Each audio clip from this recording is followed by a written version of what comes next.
Hello everyone. In this presentation and the next one, an attempt would be made to explain the various defenses that can be pleaded in an action for tort. Whenever a person does an act or omits doing an act willfully with an intention to cause harm or in fact actually causes harm, he would be held liable for such act or omission. Law has to balance conflicting interests to achieve fairness, and this is done by imposing duties and correcting losses. In doing so, law provides immunities to certain classes of persons and grants exemption in certain situations. Now, what are exemptions? They are privileges granted on the ground of policy considerations based on the importance of conflicting interests after weighing various factors. The general defenses are intended to limit the rules of liability. Some of the general defenses that limit the rules of liability are discussed here. Act of God. Where an act occurs not because of the act or omission of a person, but due to natural causes which are beyond human contemplation, that is, which could not be foreseen by a reasonable man, it is an act of God. Here, the natural force operates in an unexpected manner which could not be anticipated by human foresight or skill. It need not be unique, but it has to be extraordinary. Where the natural cause follows defendant's negligence or coexists along with defendant's negligence, this defense cannot be pleaded.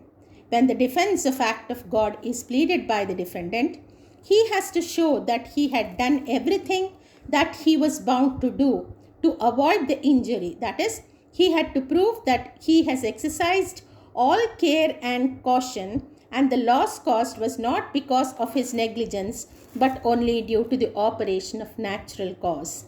Where the swimming pool on his property overflows due to unusual and extraordinary floods, because of which B, his neighbor's property, was flooded and caused loss. A can plead the defense of act of God.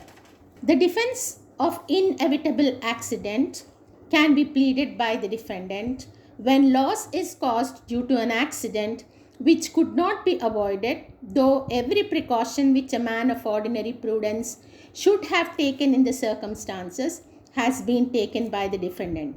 But this defense is not available in cases of strict liability and trespass to person. Strict liability is imposed when the defendant brings on to his land any substance which when escapes is likely to cause danger to person or property.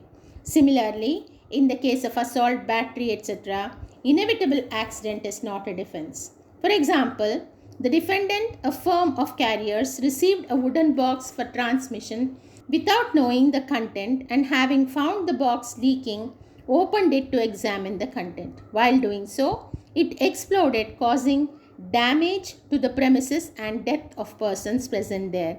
The defendants, when sued for damages, contended that they were not liable because they did not know what the box contained and hence it was an accident. The court accepted the plea of the defendants and held them not liable. Necessity as a defense. Where the situation is such that there is imminent danger or an emergent situation wherein an act has to be done to avoid the danger or mitigate the evil effect, even where a defendant does an act knowing that it is likely to cause injury to some person or property, his case would fall under the defense of necessity. He would not be liable to the act even if it causes injury. Necessity knows no law, and what necessity forces it justifies are the principles on which this defense rests. Helping others or protecting others, ensuring the well-being of the public, protecting one's own self from danger and emergent situations all fall within the purview of necessity. In order to plead the defense of necessity, it has to be shown that there was an urgent need to act immediately by choosing between individual interest and collective interest, and the act was done in good faith to prevent greater harm.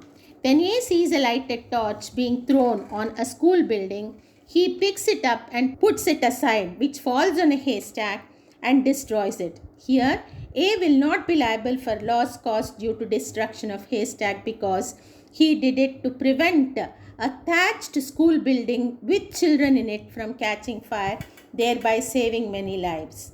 When can mistake be pleaded as a defense?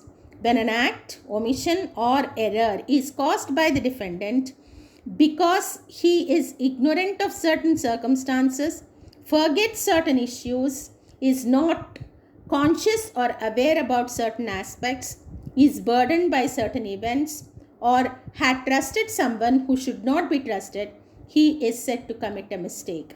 Ignorance of law is not an excuse, but ignorance of fact is an excuse, are two well-known maxims of law. In criminal law, mistake or ignorance of law is not a defense, but mistake or ignorance of fact is a defense. But in civil law, the liability is strict in this regard. Where a right is infringed or interfered with, the plea of mistake will not be accepted as a defense. However, mistake can be pleaded as a defense when it is proved that the defendant had done what a man of ordinary prudence would have done in the given circumstances. Where the defendant initiates prosecution against an innocent person by mistake without malice, he will not be liable. Where the servant commits a mistake, the master will not be liable because such acts are not within the scope of employment. Where a defendant is sued for deceit, an honest belief in the truthfulness of the statement is a defense. Now, private defense. Where the defendant does an act with an intent to defend his person or property from unjustifiable acts of another, he will not be liable. Force used here should not be more than what is necessary to defend his person or property. Whether the force used was reasonable or not would depend on the facts and circumstances of the case. Force cannot be used to assert a disputed right, but only to defend a right. The danger to person or property which warrants the exercise of right of private defense must be real and genuine and not imaginary. Right of private defense or self-help is greater for protecting the body than for protecting the property. The right arises as soon as reasonable threat of physical violence arises and ceases as soon as the threat or danger ceases. Thus, in order to exercise the right of private defense, there has to be an apprehension of danger which necessitates the use of force. Due notice or warning has to be given before using force, and force used should not be more than what is necessary to counter the danger. Some more defenses that can be pleaded in an action for tort will be explained in the next presentation. Thank you.